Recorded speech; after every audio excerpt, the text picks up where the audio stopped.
আরে এটা আমি কি দেখছি, আকাশের উপরে কাগজের মধ্যে তো কিছু লেখা আছে। এই জাদুটা পড়ার সাথে সাথে তুমি জাদুর স্কুলে চলে যাও আন্টার মান্টার।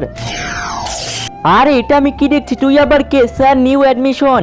ঠিক আছে পিছনে গিয়ে বস। দীপিয়া তোমাকে আমি কালকে বলেছিলাম না জাদুর হোমওয়ার্ক করে নিয়ে আসবা। দীপিয়া তুমি এখন দাঁড়িয়ে পড়ো। হ্যাঁ স্যার আমি হোমওয়ার্ক করে নিয়ে আসছি, আমি এখন চুটকি বাজাবো আর আমি পাখি হয়ে যাব।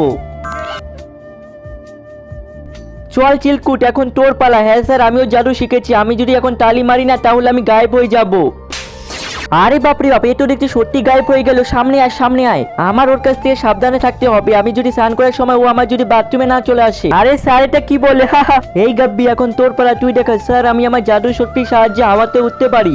তাই নাকি? ঠিক আছে একবার দেখা। ওরে বাপরে বাপ, আমি এটা কি দেখছি? ওদের কাছে কত সুন্দর সুন্দর জাদুর পাওয়ার আছে।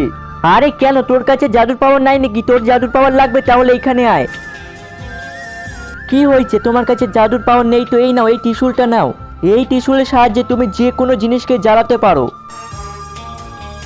কামান কামান তুমি করতে পারো, একবার চেষ্টা করে দেখো। গাইস এরপর যাও, সেটা যদি দেখতে চাও তাহলে পার্ট 2 কমেন্ট করো।